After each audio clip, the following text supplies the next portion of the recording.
Racial injustice has always been going on. If we want to look back in history times, we think about the poor boy of Emmett Till who was poorly lynched because of the color of his skin. We look at Kyle Smith's story and how he tells how he was racially profiled at the age of 16 and what racial injustice means to him. It was really the catalyst for me being so passionate about the topic was the Trayvon Martin case. I remember it like it was yesterday, just because uh, Trayvon Martin, could have been you, could have been me, could have been, like anyone else who, was at their father's house, who wanted to just said, hey, you know what, Dad, I'm just gonna go to the store real quick, get a snack, and I'll be right back. But he didn't come right back, and just to see how that case played out, it was so simple and uh, clear cut, or so we thought, and to see that play out the way it played out, and because it wasn't, although it wasn't a police officer for that matter, it was a reflection of how the justice system has consistently failed us as a community. I mean, I was taught that, you know, I feel like as a kid, you always want to be, like a cop or a firefighter, and my mother never, deterred me from becoming those things. However, there was a certain point in time in my life around maybe I guess maybe like 11 or 12 where she sat me down and let me know that like law these officers, they are meant to protect and serve. However, because of the color of your skin, unfortunately, it doesn't always work to your benefit. Um, but I mean, growing up, I wouldn't say I had a negative view of the police until I experienced being profiled personally, and that was at the age of 16. The Philadelphia Coalition for Real Justice, Real representing racial, economic, and legal justice, is an inclusive grassroots organization that is community focused and globally engaged. Their mission statement is to provide a safe haven community organization where individuals can come together and talk about the racial injustice issues. The main purpose of the Philadelphia Coalition of Real Justice is to strive to transform the city of Philadelphia to one that is safe and accessible to everyone. Because I was walking around in my own neighborhood, me and my friends were around, and just like hanging out on a Saturday afternoon and 4 p.m.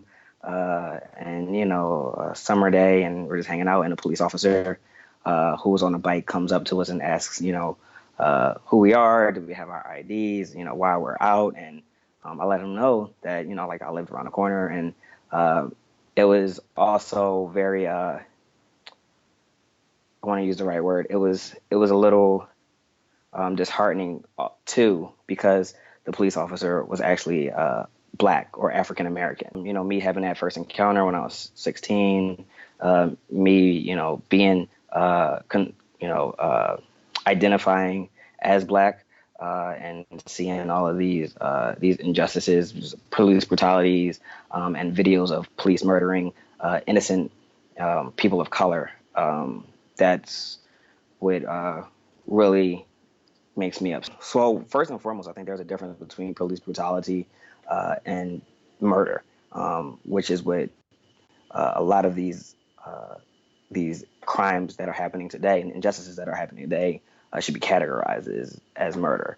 How I feel about police brutality, I think that it's an injustice, to everyone, and Martin Luther King said it best, is that a threat to justice anywhere is a threat to injustice everywhere. So I think that police brutality is awful, and especially because it happens to so many people who are of color, specifically, and being targeted because of the color of their skin. I think it starts with so many different variables. Mass incarceration being one of them.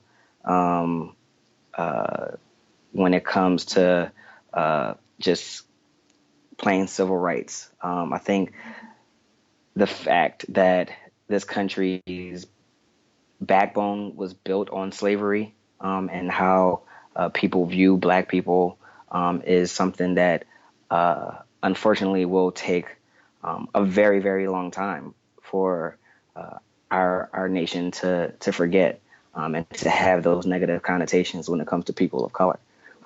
So I don't have a clear answer as to what would be the stop to police brutality or police murders. I think that of course having more officers of color who are familiar with these communities, who come from these communities, would help. However, the fraternity of the police, it's inherently discriminatory.